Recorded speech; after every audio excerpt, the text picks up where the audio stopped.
আল্লামা মামুনুল হক। নারায়ে তাকবীর, নারায়ে তাকবীর। হয়তো খিলাফত, নয়তো শাহাদাত।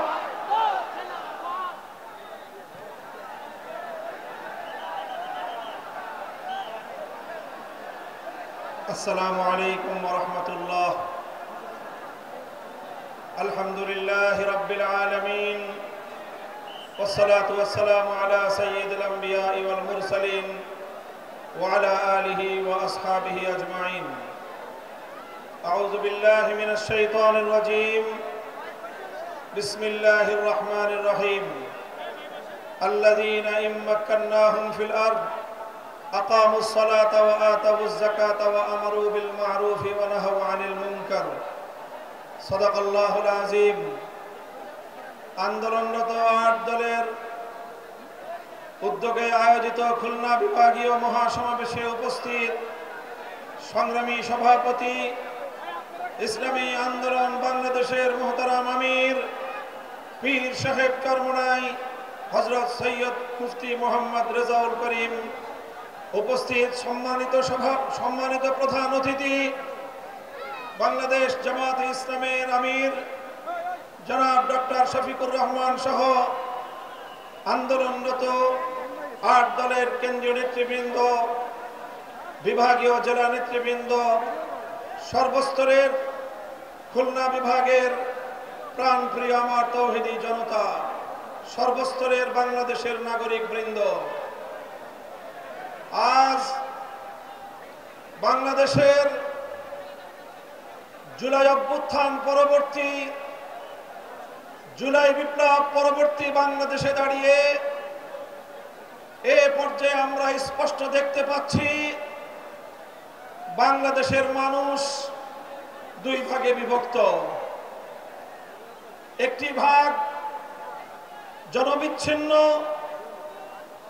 দেশ বিরোধী,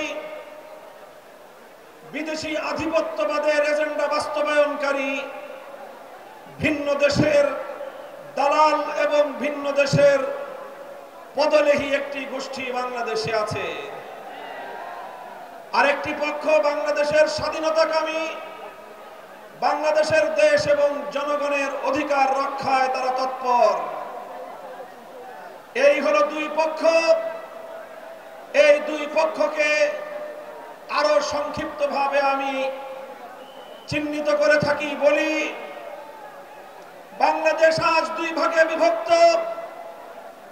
এক ভাগ ৭২-এর বাকশালপন্থী, আরেক ভাগ 2024-এর বিপ্লবপন্থী। আমরা আমাদের অবস্থান পরিষ্কার করছি। আমরা 2024-এর বিপ্লবপন্থী শক্তি।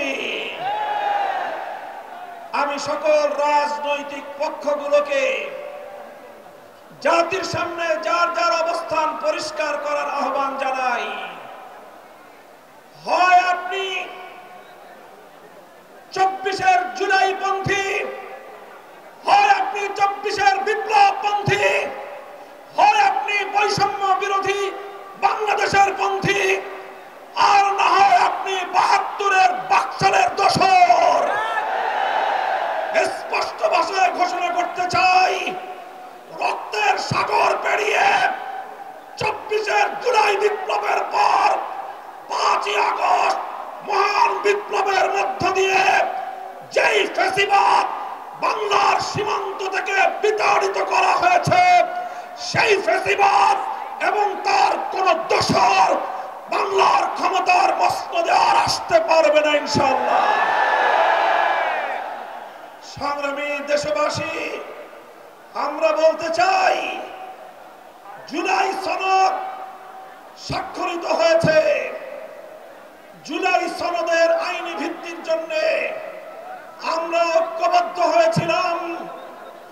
আমাদের সে ঐক্যের ভিত্তির উপর দাঁড়িয়ে জুলাই সনদের প্রাথমিকভাবে আইনি ভিত্তি কার্যকর হয়েছে, সরকারি আদেশ জারি হয়েছে। আমরা দাবি করেছিলাম জুলাই সনদকে চূড়ান্তভাবে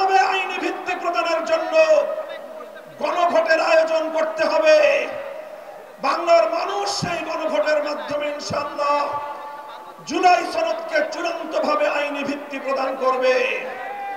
আমরা বলেছিলাম বাংলাদেশের ইতিহাসের এই তাৎপর্যপূর্ণ গণভোট সংসদ নির্বাচনের সঙ্গে প্রতীকের নির্বাচনের সঙ্গে একসাথে তালগোল পাকিয়ে এই গণভোটের মাহাত্ম্য নষ্ট করবেন না। আমরা বলেছিলাম এই জুলাই সনদের গণভোটকে আগামীর বাংলাদেশের মাইল ফলক হিসেবে প্রতিষ্ঠা করার জন্য আলাদাভাবে স্বতন্ত্রভাবে জাতীয় নির্বাচনের আগে গণভোটের আয়োজন করা হোক।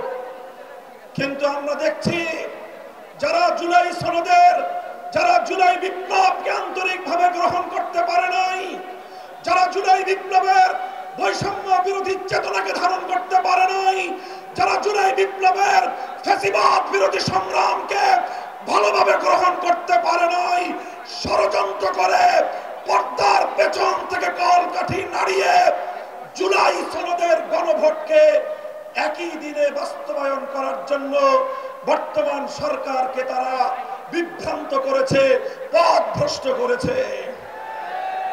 দেশের স্বার্থে, জনতার স্বার্থে, শান্তির স্বার্থে, ঐক্যের স্বার্থে আমরা গণভোটের আয়োজন, হয়তো জুলাই সনদের আয়োজনকে এখন আমরা বলছি স্বতন্ত্র নির্বাচনের মাধ্যমে আলাদা দিন গণভোটের আয়োজনের মধ্য দিয়ে জুলাই সনদ কার্যকর করার এই ঐতিহাসিক পদক্ষেপকে যেন বর্তমান সরকার তার প্রাপ্য সঠিক মর্যাদা দান করে। বলতে চাই, যদি এটা করতে ব্যর্থ হন, ইন্টারিম সরকার ইতিহাস আপনাদেরকেও ক্ষমা করবে না। ইতিহাস কাউকে ক্ষমা করে না। মনে রাখবেন, ইতিহাসের দায়ে পরিশোধ করতে পারবেন না, কলঙ্ক নিয়ে বিদায় নিতে হবে। পরিষ্কার বলি, আমরা ইনশাআল্লাহ যেই ফ্যাসিবাদ রক্ত দিয়ে বাংলাদেশ থেকে বিদায় করা হয়েছে, বিদেশি প্রভুদের এজেন্ডা বাস্তবায়ন যারা করার জন্য আমার বাংলার স্বাধীন জনপদকে যারা ব্যবহার করেছে, আজও যারা স্বপ্ন দেখছে বিদেশি প্রভুদেরকে খুশি করে আবার ক্ষমতার মসনদে আসবে, তাদেরকে বলতে চাই, বাংলাদেশের মানুষ আজ ঐক্যবদ্ধ। বাংলার মানুষ আজ রাজপথে অবস্থান নিয়েছে। আমরা রাজপথে নেমেছি জুলাই সনদ বাস্তবায়নের গণভোটে হা বাক্সকে বিজয়ী করার মধ্য দিয়ে আগামীর বৈষম্যহীন ফ্যাসিবাদ মুক্ত বাংলার ভিত আমরা তৈরি করব ইনশাআল্লাহ। আপনারা সকলে ঘরে ঘরে দাওয়াত পৌঁছে দিবেন।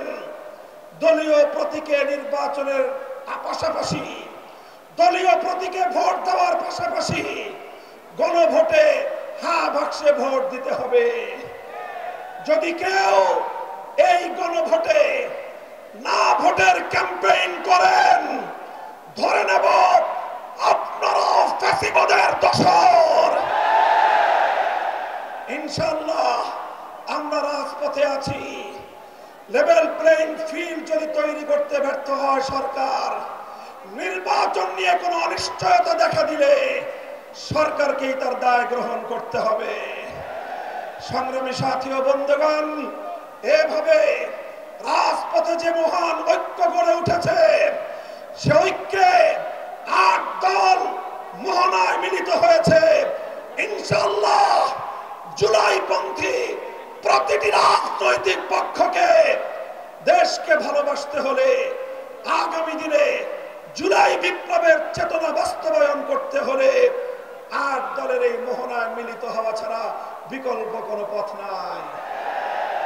বক্তব্য শেষ করব শেষ প্রাঙ্গণে, শেষ প্রান্তে দাঁড়িয়ে বাংলাদেশের মানুষের অধিকার আদায়ের, আধিপত্যবাদ বিরোধী আন্দোলনের অবিসংবাদিত নেত্রী বেগম খালেদা জিয়ার জন্য আমি দোয়া করছি, সকলকে আহ্বান জানাচ্ছি, তার জন্য, তার দীর্ঘ নেক হায়াত, তার দীর্ঘ হায়াতের জন্য, সুস্থতার জন্য আমরা দোয়া করব।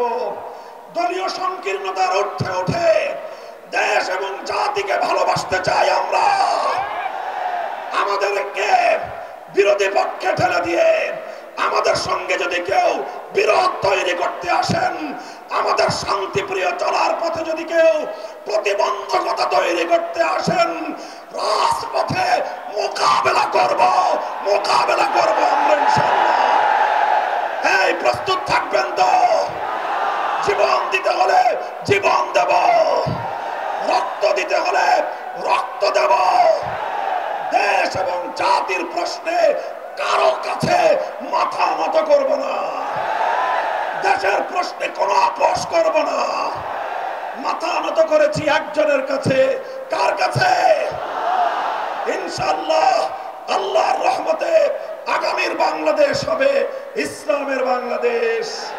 নাসরুম মিনাল্লাহি ওয়া ফাতহুন করিব।